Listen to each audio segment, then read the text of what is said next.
Bonjour à tous, très heureuse de vous retrouver pour un nouvel épisode des émissions scintillantes. Aujourd'hui, je reçois Elisabeth Horowitz. Elle est psychopraticienne spécialisée en psychogénéalogie et analyse transgénérationnelle.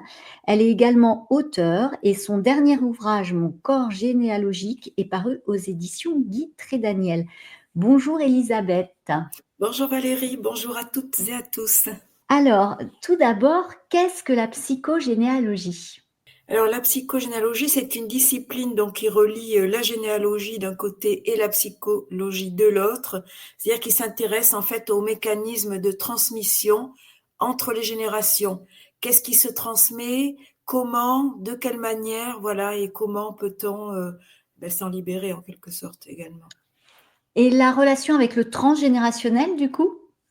Alors c'est un petit peu la même chose, disons que le terme transgénérationnel est davantage lié à la psychanalyse, parce qu'il a été utilisé très tôt par des auteurs classiques en psychanalyse, et puis psychogénéalogie, c'est un terme un petit peu plus récent, qui a une trentaine d'années, avec nos deux ouvrages à Anne Ancelin Schoenberger et à moi, puisqu'on a publié pour Anne Ancelin Aïe mes aïeux en 1993, donc il y a 30 ans, et pour ma part donc se libérer du destin familial à la fin des années 90 également.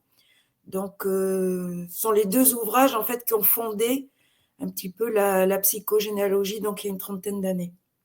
Et vous, comment vous avez été, sensibilisée? Comment est venu, ce contact à la psychogénéalogie? J'étais à l'université au début des années 80 et donc je tombais sur un article par hasard dans une revue et qui parlait donc de cette influence transgénérationnelle. C'était un peu anecdotique à l'époque et bien sûr il n'y avait pas vraiment de ce qu'on appelait les UV à l'université, les unités de valeur. Voilà, on faisait pas de, c'était tout simplement la psychanalyse. Et donc j'ai désiré m'intéresser à ce domaine. En fait, ça a été un peu un déclic cette lecture. Et j'ai décidé donc à la fin de mes études, de travailler à Paris en cabinet de consultation où là, dès la première séance, je montais l'arbre généalogique des personnes.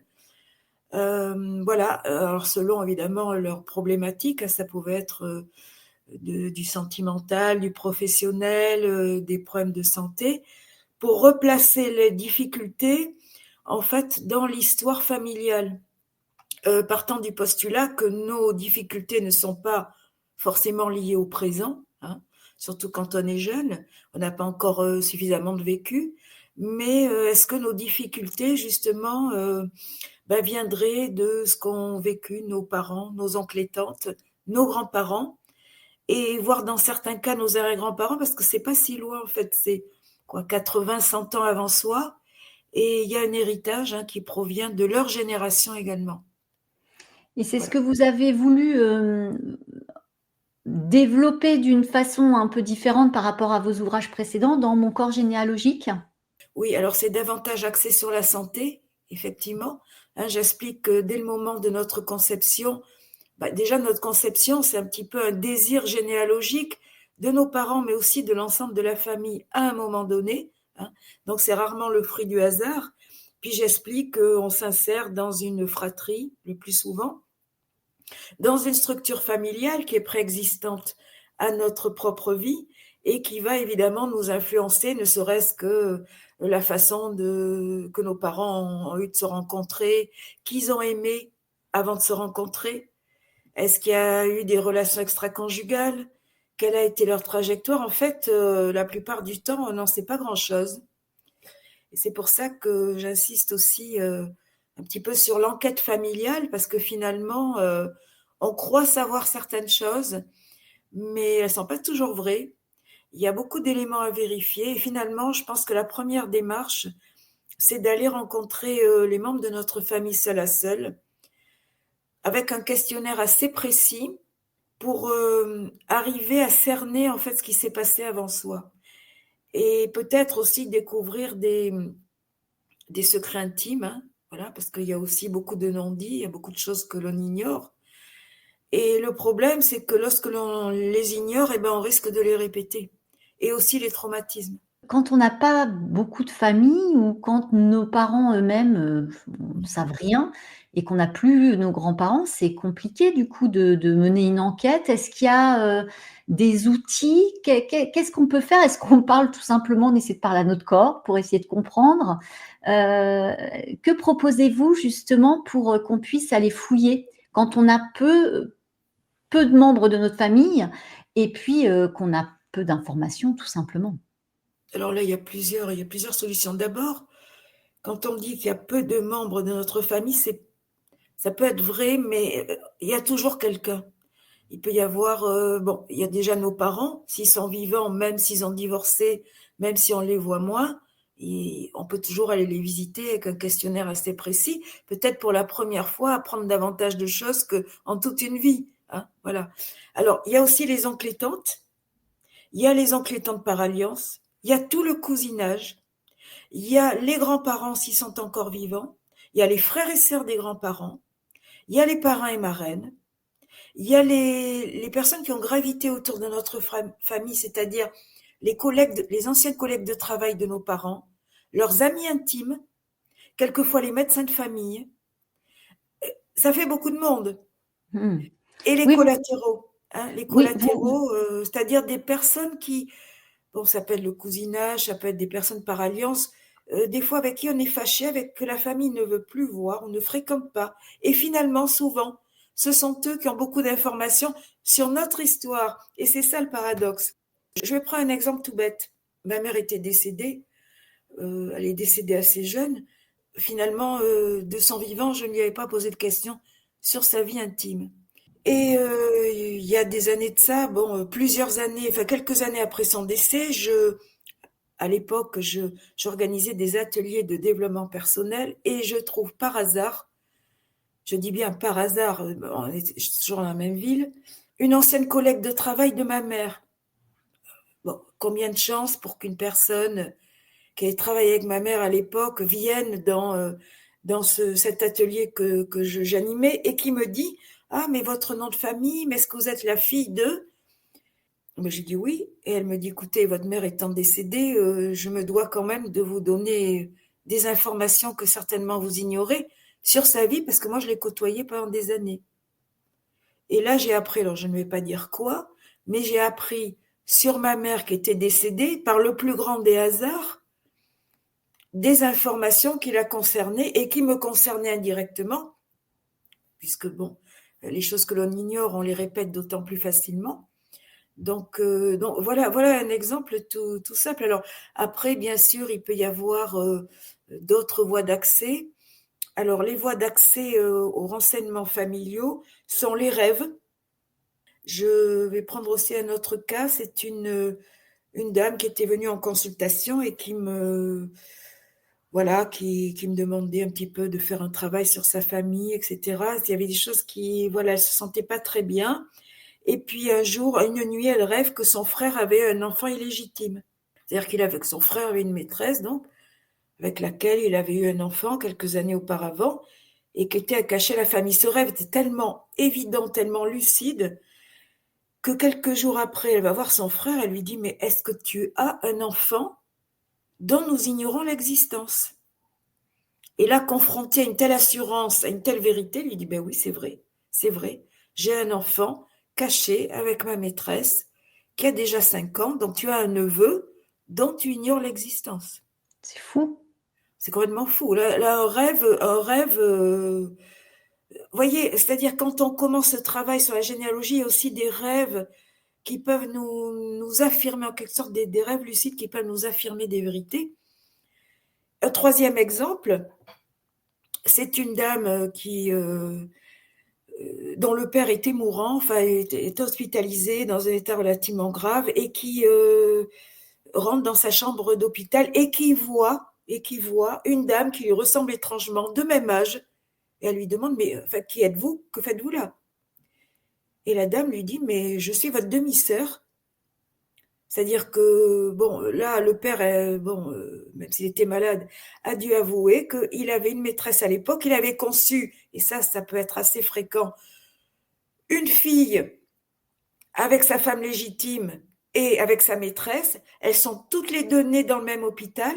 On leur a donné des prénoms différents, mais elles habitent toujours dans la même ville et elles se rencontrent 50 ans plus tard au chevet du père. Voilà comment on peut apprendre aussi des vérités par le fait de rencontrer des personnes qui nous ressemblent et qui gravitent autour de notre famille et dont nous ignorions tout à l'époque.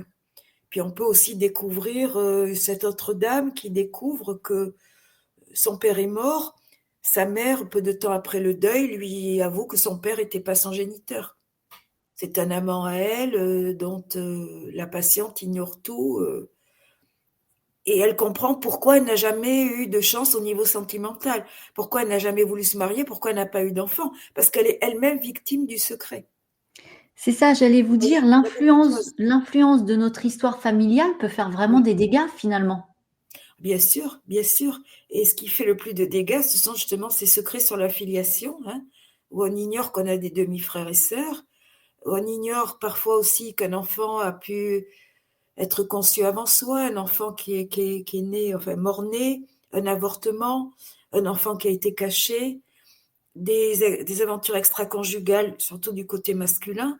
On a peut-être donc voilà, une famille beaucoup plus large que l'on pense. Et puis, quand on découvre que notre père n'est pas notre géniteur, c'est toute la branche paternelle qui est fausse. Enfin, en fait, on a deux familles. On a la famille adoptive, dont on ignorait qu'elle était une famille adoptive, mais on a aussi la famille biologique, dont on ignore tout. Alors, vous voyez, euh, C'est complexe. oui, c'est complexe. C'est pour ça que s'intéresser à l'histoire familiale, pour moi, c'est fondamental. C'est pas un amusement, c'est pas un loisir.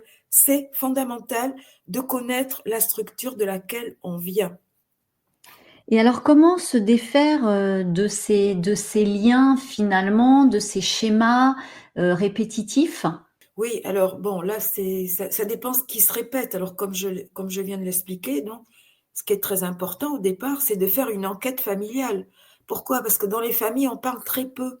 Hein, vous avez sûrement constaté que dans les repas de famille, on va parler de la météo, de la politique, de choses sociétales finalement. Et puis la vie intime, ben, on l'aborde très rarement. Et spontanément, ben, on parle peu de ce qui nous a fait souffrir, on parle peu des difficultés, même des traumatismes qu'on a pu subir. Donc effectivement, je pense que la première démarche, c'est aller rencontrer les membres de notre famille seul à seul, vraiment, pour parvenir à obtenir des confidences en quelque sorte et parfois des secrets. Alors c'est peut-être pas au premier rendez-vous, hein. Ça peut être à la deuxième, troisième visite quand un climat de confiance est installé. Mais finalement, et moi, c'est ce travail que j'ai fait au début, hein. Je suis allée rendre visite à des membres de ma famille, bon, que l'on côtoyait quand on était enfant, même des oncles et tantes, etc., dont j'ignorais tout finalement. J'ignorais tout, on les fréquentait, mais bon, c'est des relations cordiales, mais voilà, j'en ignorais tout le détail. Et c'est valable, je pense, encore aujourd'hui, même si il semblerait que, avec les développement de la communication, on ait davantage d'options. Mais finalement, tout ce qui relève de l'intime, je crois que c'est encore assez caché. Et c'est pour ça qu'il faut poser des questions. Parce que, en fait, les membres de notre famille ne parlent pas parce qu'on ne leur a pas posé les questions. Ils pensent a priori que ça va intéresser personne, leur trajectoire, mais en fait, si on leur pose des questions, et plus les questions sont précises, plus les réponses seront précises. Hein, voilà. Donc, une manière de se dégager de l'histoire familiale, c'est de la connaître. C'est de la connaître dans le détail, dans l'ordre chronologique. Par exemple, vous pouvez partir de la naissance de vos grands-parents, maternelle, paternelle, qu'est-ce qui s'est passé depuis leur naissance, en quelle année ils se sont connus, en quelle année ils se sont mariés, en quelle année ils ont eu leur premier enfant, quelle a été leur trajectoire socio-professionnelle, leur statut social, qu'est-ce qui s'est passé, vous savez, en 60, 70 ans, 80 ans de vie, il s'en passe des événements. Bien sûr. Et c'est assez riche finalement. Mais une fois qu'on a toutes ces informations, Oui, oui.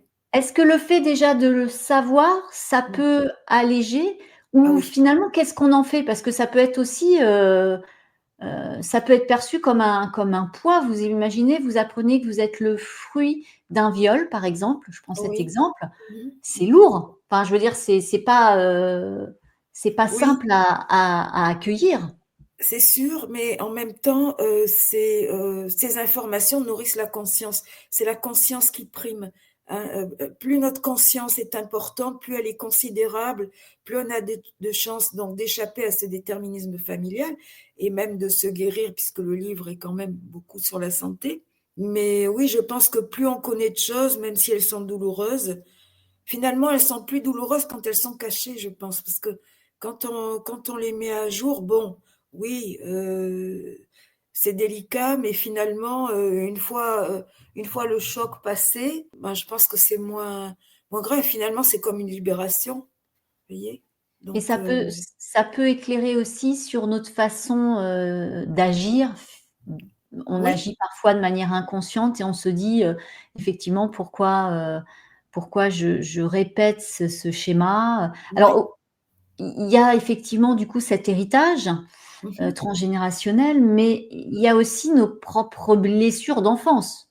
oui, bien sûr, Donc qui sont, ça fait un sac à oui. dos bien chargé.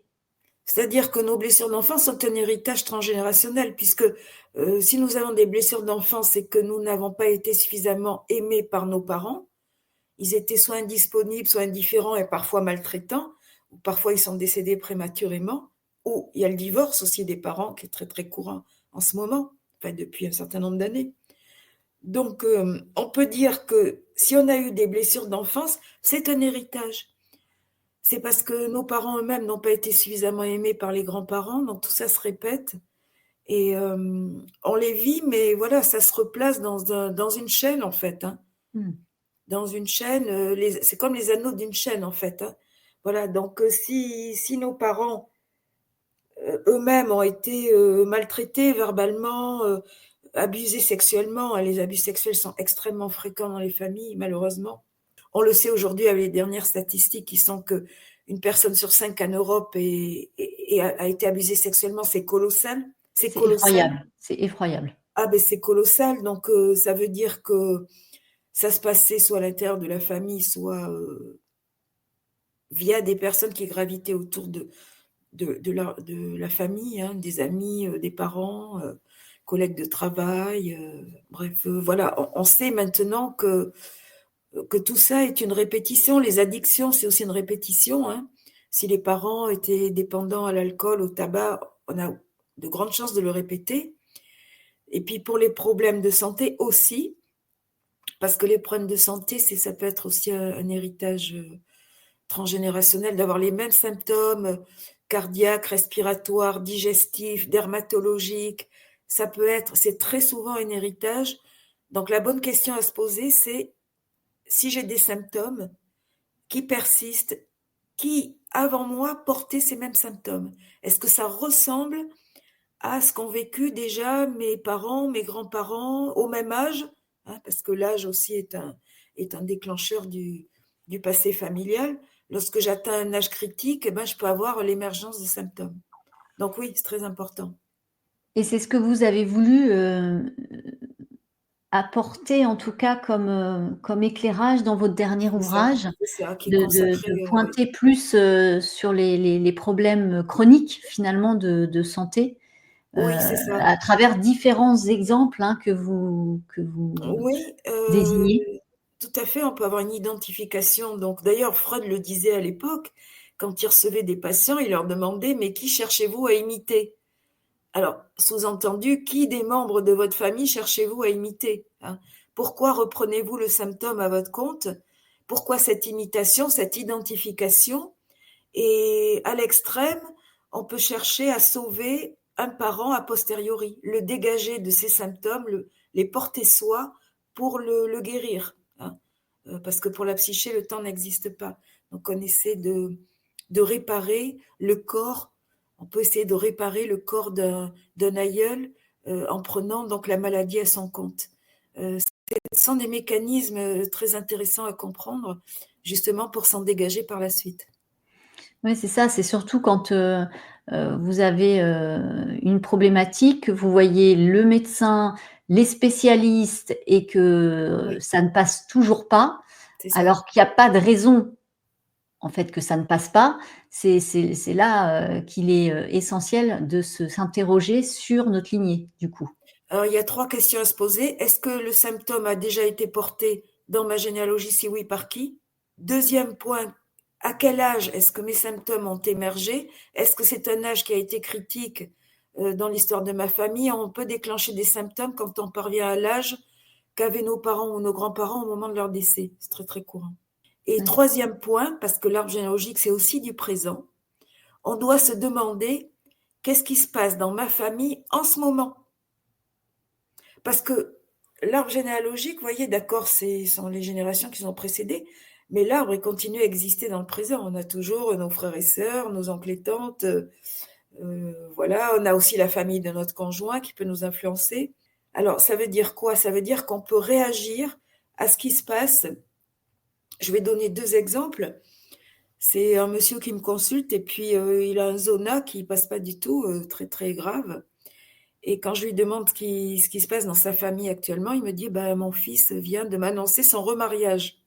Donc vous voyez bien que là, il y a une redistribution des affects, hein, il y a une réorganisation familiale dans le présent, parce que l'arbre est toujours dans le présent, je tiens à le dire, c'est toujours une cellule familiale qui est en mouvement, dont les entrées et les sorties vont générer des réponses psychosomatiques chez les autres membres de la famille, hein, à travers donc ce qui peut être annoncé, c'est-à-dire lorsqu'il y a l'annonce d'un déménagement, l'annonce d'une rencontre, l'annonce d'un mariage, l'annonce d'une naissance, d'un remariage, d'un décès.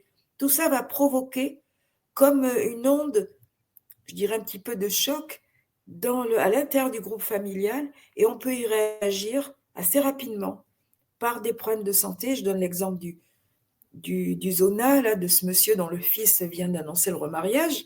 Mais j'ai un autre cas là, récent d'un monsieur qui a la trentaine et sa compagne vient de lui annoncer qu'elle est enceinte et qu'il va être papa pour la première fois et qu'il y a un accident de moto.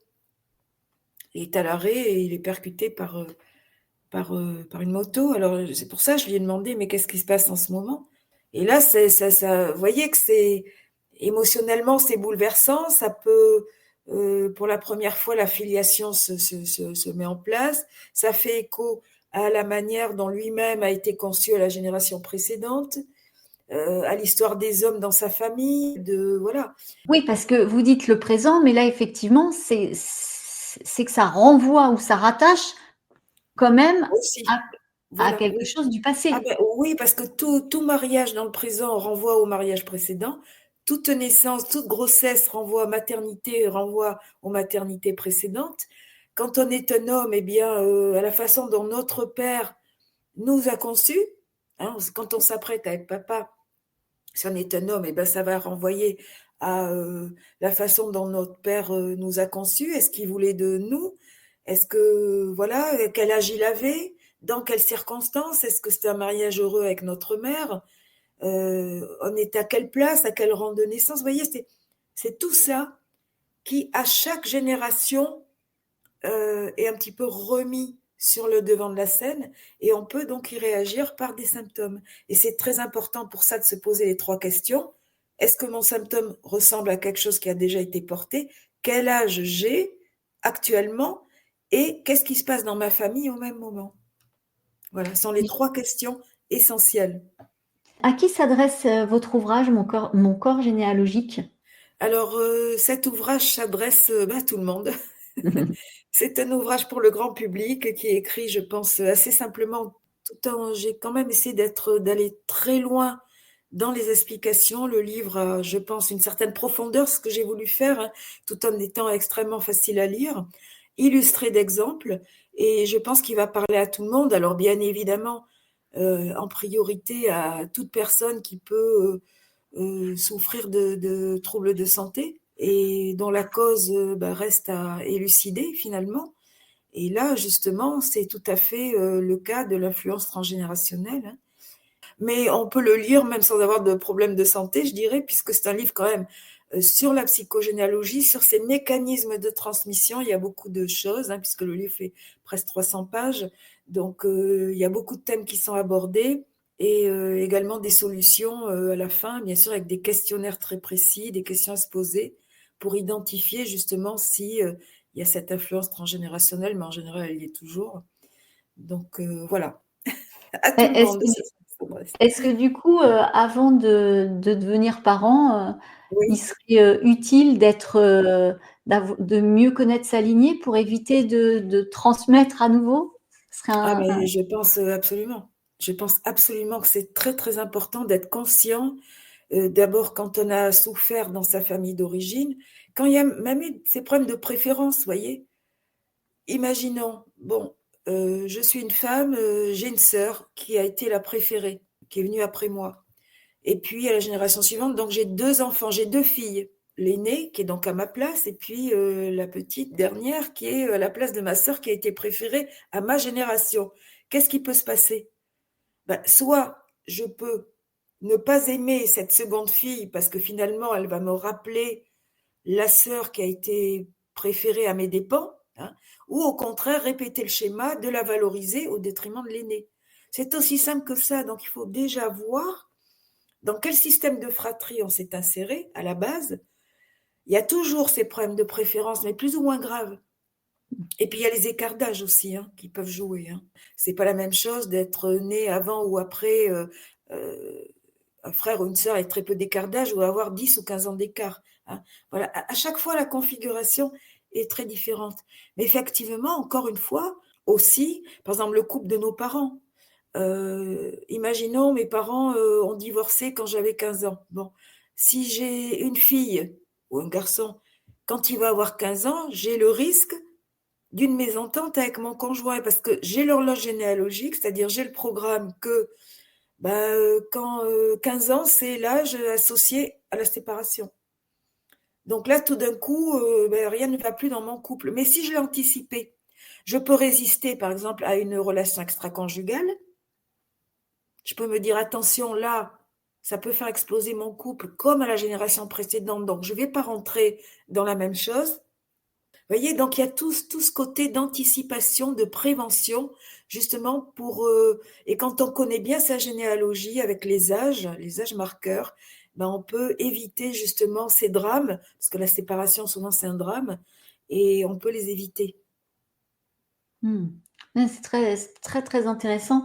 Dans l'ouvrage aussi, vous abordez, il y a plusieurs c'est là où c'est très intéressant, c'est que vous illustrez vraiment par des histoires, donc comme ça, c'est concret sur Oui, la thématique que vous développez. oui, On peut visualiser finalement, ce que vous nous partagez. mhm, I L'infidélité est revenue plusieurs fois et j'étais, vraiment étonnée de voir les dégâts que, oui. cette infidélité pouvait provoquer sur le corps. Oui, tout à fait. C'est-à-dire que il y a des relations extra-conjugales. Bon, il faut dire une chose, c'est que le mariage ne garantit pas la fidélité. Lorsque nos parents, ont été mariés ou nos grands-parents, nos oncles et tantes et cetera, bon, la voilà, le mariage n'est pas même si on a juré fidélité, à la mairie, à l'église, bon, mais on sait bien qu'en 20, 30, 40, 50 ans de vie commune, bon, il y a des relations extraconjugales, il y a des amours parallèles. Donc effectivement, ce sont des personnes qui participent de l'histoire familiale. Sur le papier, elles n'apparaissent pas, mais finalement, si notre mère a aimé, une personne, a eu un amant pendant des années ou même a aimé quelqu'un très, très fortement avant de rencontrer notre père auquel elle pense toujours, ou que voilà, notre père a été infidèle, lui aussi en ayant, une ou plusieurs maîtresses, bah, oui, ça va c'est très important de le savoir. Pourquoi?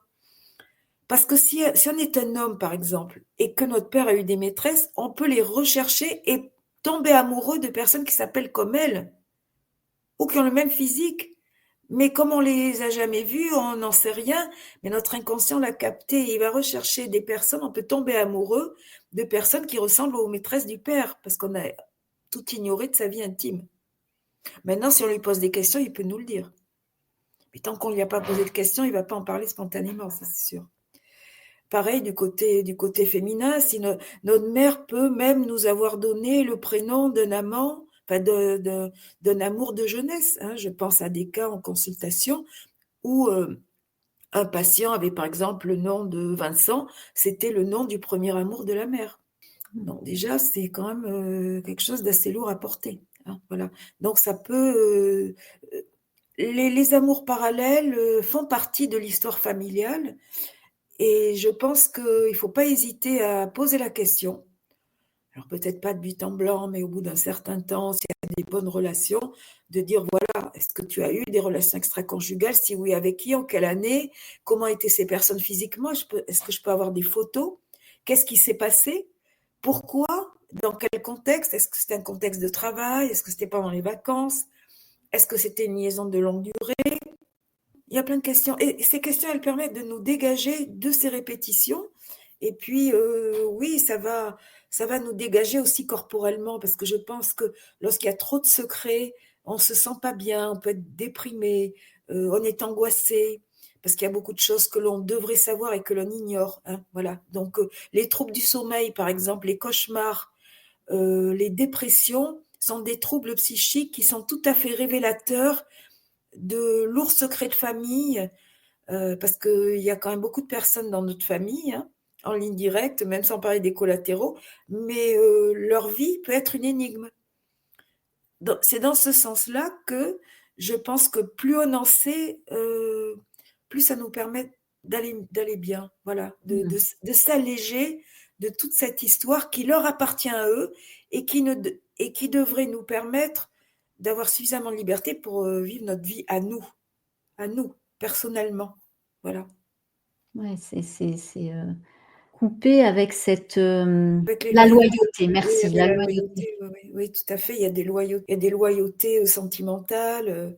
Par exemple, lorsque on est seul, souvent c'est une... Parce qu'il y a beaucoup de personnes qui me disent, mais je cherche quelqu'un, je me sens seule, ça.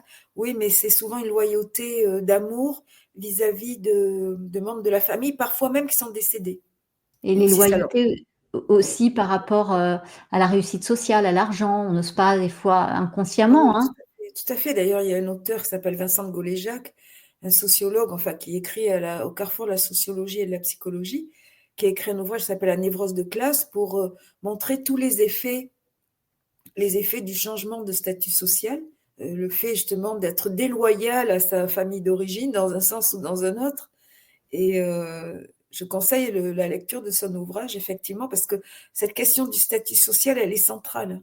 Elle est centrale. Elle va influer aussi sur la santé, ne serait-ce que, par exemple, lorsque des membres de la famille, ou notamment nos frères et sœurs, réussissent mieux que nous. On peut tomber malade en réaction à une promotion sociale chez un frère ou une sœur. Ah bon? Et oui, bien sûr. Et oui, Ah. et oui, bien sûr, parce que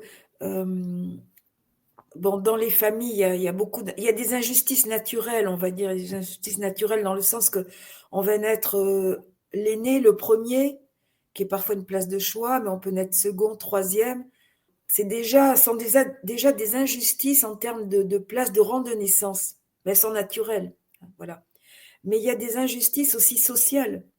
Par exemple, lorsque nos parents ont favorisé les études ou nos grands-parents de certains membres de la famille au détriment des autres, qui va leur permettre donc d'avoir un meilleur statut social, davantage d'argent, voilà, de se différencier.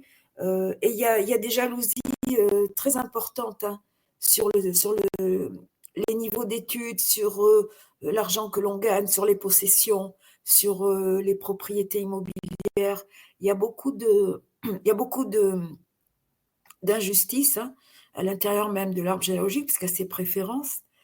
Et donc, on peut réagir corporellement, oui, à l'ascension sociale de certains frères et sœurs, ou au contraire à la régression sociale d'autres membres de la famille. Oui, oui, oui, tout à fait. Je l'explique d'ailleurs dans un des chapitres. Mmh. Et alors, comment ça fonctionne un accompagnement avec vous? Alors, personnellement, je ne fais plus de consultation par manque de temps, mais je sais qu'il y a beaucoup de thérapeutes en transgénérationnel qui proposent des consultations. Donc, c'est tout à fait possible. Ou des constellations familiales. Hein, constellations familiales, donc je rappelle, c'est une technique, hein, en petits groupes, une technique de thérapie dans des petits groupes de 15-20 personnes où donc on va rejouer on va théâtraliser des traumatismes familiaux, des scènes de la vie familiale. Et on va pouvoir, dans ces scènes qui sont théâtralisées, où certains membres donc dans l'atelier vont jouer notre père, notre mère, etc., un membre de la famille avec lequel on est en conflit, ou dont on a repris les symptômes. Donc, il y a les consultations formelles, mais il y a aussi, bien sûr, les constellations familiales.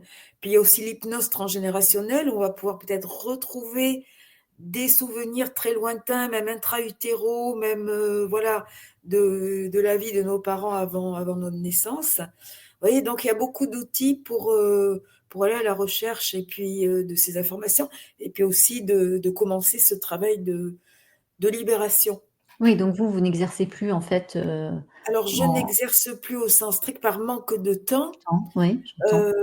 mais en fait, je réponds parce qu'à la fin du livre, il y a mon email, donc je Mmh. réponds à toute personne qui m'écrit, hein, assez rapidement. Parce que ce que je fais, c'est que je propose des actes symboliques plutôt, parce que j'ai pas moins de temps pour faire la thérapie longue, donc j'essaie de proposer des actes symboliques qui sont gratuits et immédiats, donc pour certaines problématiques. Et puis c'est pour ça que j'ai écrit ce livre, parce que je pense qu'il y a beaucoup de choses dans le livre déjà, donc Mmh. on peut déjà bien avancer avec l'ouvrage. Oui, oui, il y a beaucoup de il y a des c'est un véritable outil et qui est complémentaire, au précédent, moi, que j'avais, beaucoup aimé aussi, où là, il y avait, des exercices également et Oui, c'est vrai que ça donne déjà, quelques clés pour oui, avancer. exactement. Oui, c'est enfin, mon désir est que effectivement toute personne, qu'elle connaisse la psychogéologie ou pas, en ouvrant le livre, trouve, voilà, un éventail de situations, d'événements familiaux dans lesquels on peut se reconnaître, hein, et puis aussi de solutions. J'espère que ça va parler à un maximum de personnes. En tous les cas, je vous remercie, beaucoup d'avoir partagé ce moment avec nous. Alors j'ai toujours ma dernière petite question, Oui. avant de se quitter. Si je vous prêtais ma baguette de fée, à quoi vous servirait-elle? Eh bien, elle me servirait à avoir une maison avec plein d'animaux et un beau jardin. Voilà, Pour prendre soin de la nature. exactement. Bah, je vous remercie beaucoup. Merci à vous tous qui suivez, ce nouveau podcast, les émissions scintillantes. Je vous souhaite de vraiment de prendre soin de vous et du coup d'aller peut-être à la rencontre de vos aïeux et de votre lignée familiale. Au plaisir de découvrir un nouvel épisode des émissions scintillantes. À très bientôt.